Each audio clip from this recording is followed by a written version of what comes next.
Yeah. Okay, the song Johannesburg, which opens the debut album, probably predates the album by about 10 years. I think I wrote it in 2004, 2005. Why Johannesburg?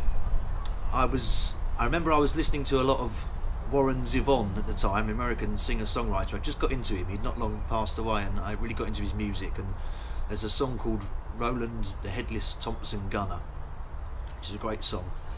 And one of the verses is Roland searched the continent for the man who'd done him in. He found him in Mombasa in a barroom drinking gin.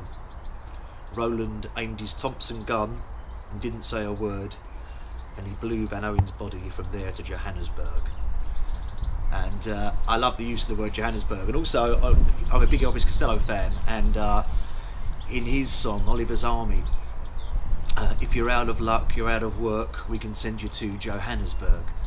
And something about the word Johannesburg which is great. So I wanted to use that word. I think that's how the song started. When I was a kid, my dad worked abroad a lot. One of the places he went to was Johannesburg, and I don't remember it being a traumatic experience. He was away a lot, but I think it probably stuck in my mind, and I'm pretty sure, I might be wrong, I'll have to ask him, that he did actually send home a tape of his voice to play to us, and in the song it says, "Hear my words and play my voice." So that was there. And the other aspect of the song is that at the time I was working in the building industry with my dad, and we had lots of Eastern European guys working for us, and they would tell me stories about how they'd left their wives and their children to come here to England to make a better life for themselves.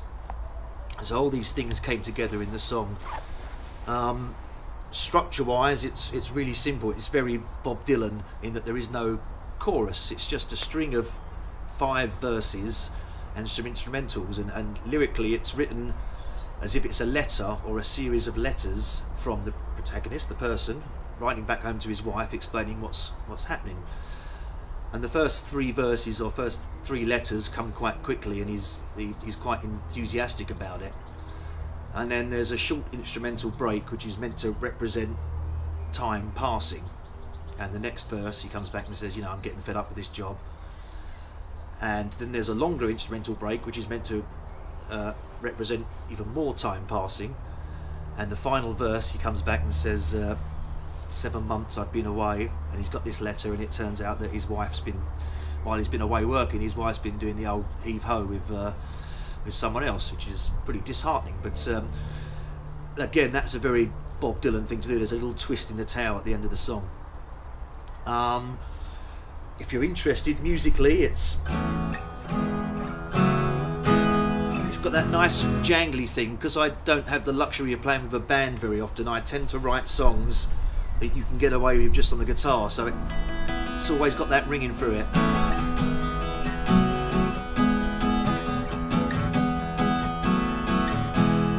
That chord there, which I then move up to there, I've got no idea what it's called, but it sounds lovely. But you'll find that in most Michael Armstrong songs.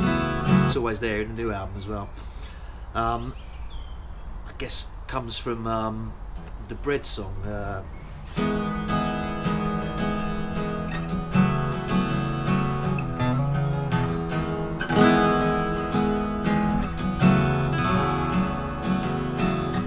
Hey, have you ever tried really reaching out for the other side?